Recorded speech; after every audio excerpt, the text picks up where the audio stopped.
Two people have been fasting for 6 months. Same protocol, same eating window, same hours, same discipline. One of them has lower inflammation, measurable fat loss, and mental clarity that started showing up around week 3. The other has almost nothing to show for 6 months of skipping breakfast. Their weight barely moved. Their energy is inconsistent. They feel like fasting just does not work for them. The difference between those two people is not the duration of the fast. It is not what they eat in their window. It is not their sleep or their stress or their genetics. It is something they do during the fasting window, something they were specifically told was safe, something that a multi-billion-dollar industry built an entire product category around. And the person making this mistake is not the beginner who is still figuring out what fasting means. It is the person who researched everything, who bought the right supplements, who optimized every variable except the one that matters most. If you have been fasting consistently and not getting the results you expected, what I am about to show you is probably the reason. Subscribe now because after this video, the next one covers the specific protocol that maximizes autophagy without the muscle loss risk, and you will want to see it. Think of your fasting window as a light switch on a circuit that powers an entire building. For the first 12 to 14 hours, your body is slowly turning that switch toward the on position. Insulin is dropping, AMPK is rising, glycogen is depleting, the circuit is building toward full activation. At around hour 14, the switch flips. Autophagy activates at a level that shorter windows cannot reach. The cleanup process is running. The cellular recycling is happening. mTOR, the master growth regulator that opposes autophagy, is suppressed. The mistake is this: you walk over to that switch and turn it off yourself, and you do it in under 30 seconds, and you do not even realize it happened. Here is the mechanism, and this is the part that you need to read twice. Leucine is the most potent dietary activator of mTOR complex 1. It signals through a pathway involving a protein called cestrin 2, which connects to a complex called GATR2, which directly triggers mTOR to relocate to the lysosomal surface and activate. When mTOR activates, it immediately phosphorylates ULK1, TFEB, and ATG13. These are 3 of the primary regulatory proteins of autophagy initiation. When they get phosphorylated by mTOR, autophagosome formation stops. The entire cellular cleanup process that you spent 14 to 16 hours building shuts down. And how much leucine does this take? Research published in PMC shows that even a single amino acid, leucine, is sufficient to rapidly stimulate mTOR complex 1 and inhibit autophagy initiators. You do not need a full meal. You do not need a significant insulin spike. You need the amino acid signal alone. Now here is the product you are probably using during your fast right now. BCAAs, branch-chain amino acids, leucine, isoleucine, and valine, sold in every fitness supplement store under the category of fasting safe or muscle sparing during fasted training. A standard BCAA scoop contains between 2 and 3 grams of leucine.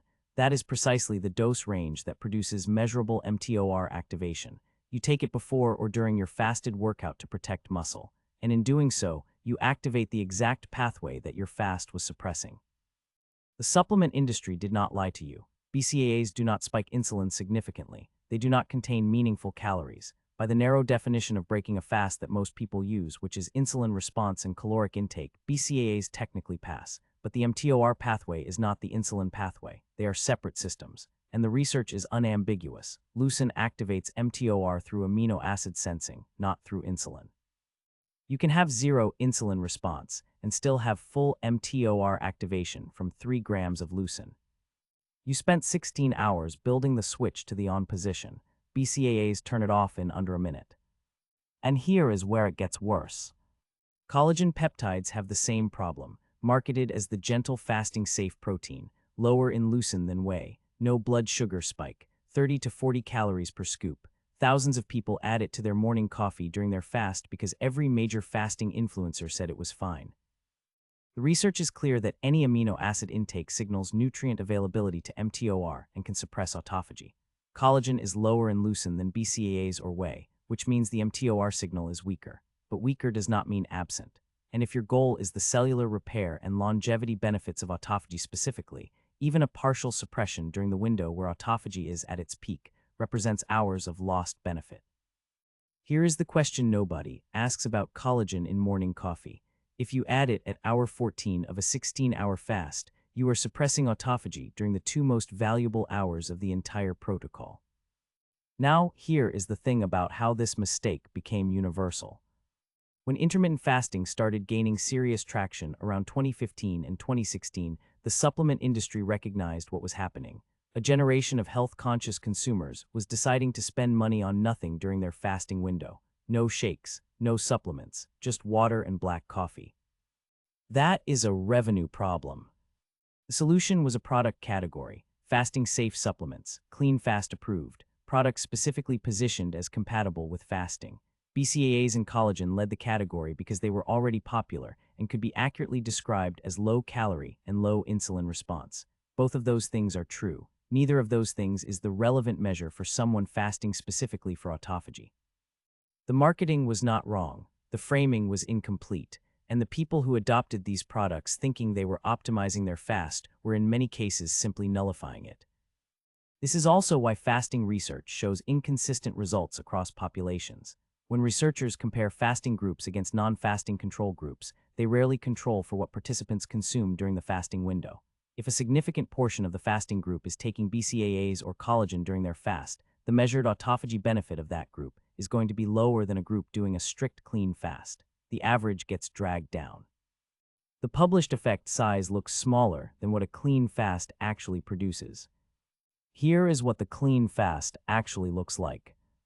During the fasting window, water, black coffee, plain tea, nothing else. No supplements, no collagen, no BCAAs, no flavored electrolytes with amino acid additives, which some products contain, no gummy vitamins, which often contain 2 to 5 grams of sugar, nothing that introduces amino acids or significant carbohydrate to the system. All of those supplements go in the eating window. Take your BCAAs around your workout if your workout falls in the eating window. Take your collagen in your first meal. Take your multivitamin with food. The supplements do not become less effective. You are simply moving them to the window where they belong. The fix costs nothing. It changes none of your other habits. It does not require a new protocol or a longer fast or a different diet. It requires moving what you already have from one side of the clock to the other. The person fasting for 6 months with almost no results is in almost every case doing their fasting window correctly and their supplement timing incorrectly. They are spending 14 to 16 hours building the switch and 30 seconds turning it off every single day without knowing it. Before closing, none of this replaces medical guidance. If you have diabetes, kidney disease, a history of disordered eating, or take ongoing medication, speak with your doctor before modifying your fasting protocol. The mechanism described here, specifically the relationship between leucine, mTOR, and autophagy, applies to cellular biology generally and is not a treatment recommendation for any specific condition. The protocol is simple. Fasting window: water, black coffee, plain unsweetened tea only. Nothing with amino acids, nothing with calories, nothing marketed as fasting safe without checking whether it contains protein or amino acids.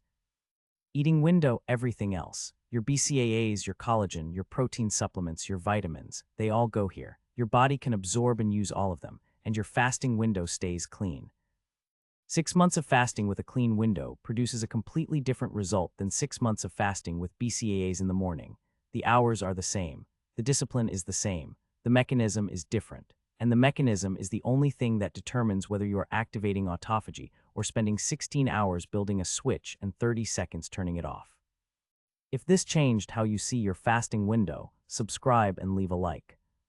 Tell me in the comments, were you taking something during your fast that you thought was safe and now realize was shutting it down? Next video, the specific protocol that captures the full autophagy benefit of extended fasting while minimizing the muscle loss and cortisol elevation that most people experience at the 16 to 23 hour mark.